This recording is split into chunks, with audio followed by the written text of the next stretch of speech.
Greetings all, this is Hairy Nick, how you guys going? Got a couple more videos to make on all the content that we have from GenCon. Let's start off with all the Star Wars Legion stuff that I haven't spoken about yet. Actually, before we talk about all the stuff that was revealed at GenCon, let's talk about this article here, Surgical Strike.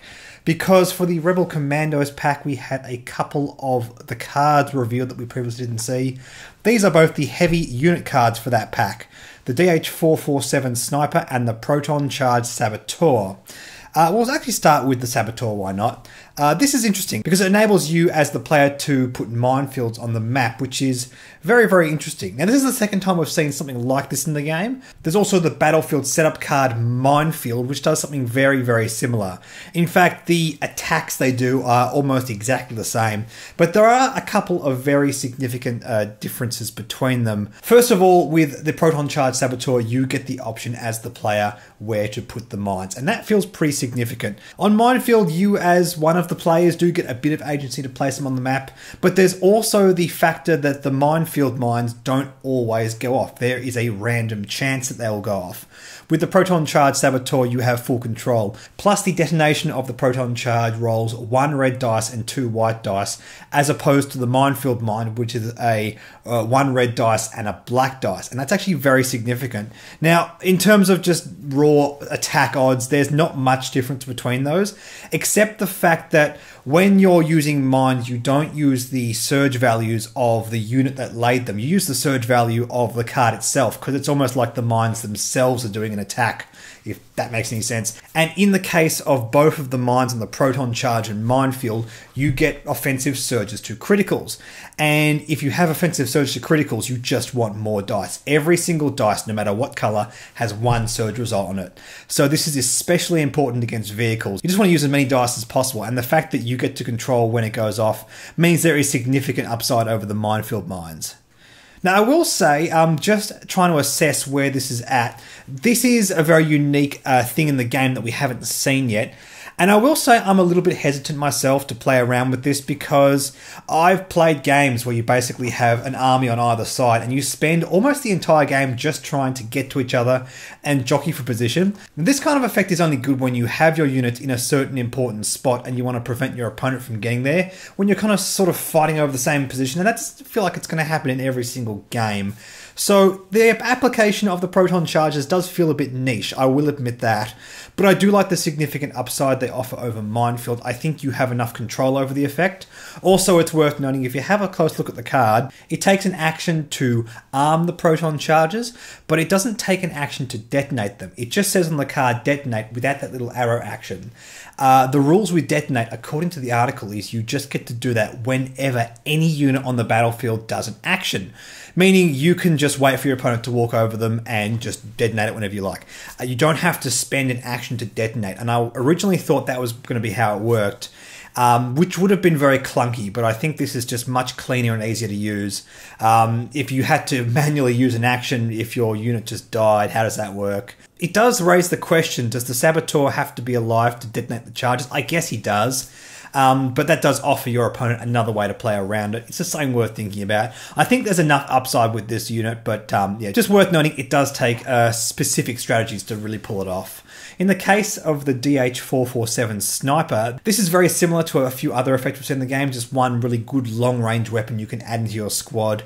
It attacks from range 1 to infinite, which is awesome. I guess a sniper rifle should shoot as far as a Legion table, it makes sense. It shoots with a black dice and a white dice, and it has the keywords high velocity and PS1. PS1 meaning you can fire through any evade result. High velocity. While attacking, if each weapon in your attack pool has high velocity, the defender cannot spend dodge tokens. So you can use this as just another blaster in your pool of blasters to get a bit more value out. But if you need to hit a high priority target somewhere on the map, you might simply opt just to fire at them with this. Remember, whenever you perform an attack with a unit, all the different kinds of weapons can be fired at different things. You could say have your Rebel Commandos next to a bunch of Stormtroopers, but there's like General Veers all the way over here. You could fire with all your blasters at the Stormtrooper and just use the sniper rifle against Veers. And because that's a separate attack pool, you would get the high velocity bonus against that. Statistically speaking, there's a very good chance you'll pretty consistently get an average of 1 hit. Especially against commanders, that could really matter. Plus it adds suppression and all those kind of upsides as well. So it seems pretty decent. It is 28 points, but again, just like the Saboteur, if you can really capitalize off that kind of strategy, you get a nice bit of upside out of this card. So I like both of these quite a lot. Very keen to see what their Imperial counterparts are going to look like. Alright, next up, revealed alongside Chewbacca at GenCon, we had the Kashyyyk Wookiees, the Wookiee warriors for the Rebel faction. And these guys are very, very similar to the Imperial Guard we see on the Empire faction. And they also have some similarities with Chewbacca. Now, I made a separate video on Chewbacca because I really like the design of Chewbacca. I think he is one of the first Legion units which really sort of demands very strong build-arounds, sort of pushes into kind of archetypes. It's kind of, I made the comment in that video, it's very X-Wingy type design, the kind of stuff I really like, and the kind of stuff I really want to see more in Legion. I felt like up to this point, most of the units we've seen are just sort of filling out the army. Nothing really exciting or splashy in terms of trying to push into an archetype. But Chewbacca seems to be the first thing in my mind that really breaks that mold. The Wookiee Warriors are cool, but I don't feel like they push design as much as Chewbacca does. What's interesting about them is they do actually have charge, and Chewbacca has the Enrage 4 ability, which means when he has 4 wounds, he gets charge. So these guys actually have charge more frequently than Chewbacca. However, they don't get the infinite courage like Chewbacca, so there's upsides and downsides with that. Apart from that, we've got a whole heap of upgrade cards. Another copy of Tenacity, good to see on the Rebel faction. Face down decorated card, I'm going to guess that's probably Hunter. We saw this in Chewbacca's pack, and it would make sense to have both Tenacity and Hunter on the Wookiee Warriors as well. It really leans into the strategy they want to do, just like it does with Chewbacca. Fragmentation Grenades is a card we haven't seen before. Bowcaster Warrior just gives the Wookiee Warriors a weapon just like Chewbacca, which is awesome. I've spoken about this before, it's nice and versatile, works against vehicles and ground units, which I quite like. And there's a new tech card here, Recon something. Now, I can't quite make it out. It is a little bit blurry in terms of pixelation. But you gain a keyword starting with S, and the words here, slightly obscured, deploy, use, speed.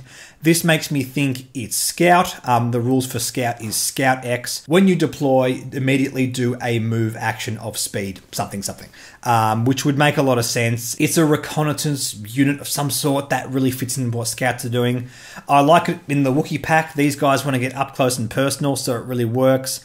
A shame it's not coming in the Chewbacca pack. I think it would work well with him, but I think most people are going to buy Chewbacca are going to buy this pack anyway, so it doesn't really matter all that much. Seems like a really good ability to give to anyone with the tech slot. I'm looking at Chewbacca, but I'm also looking at Luke Skywalker. That could be really, really cool.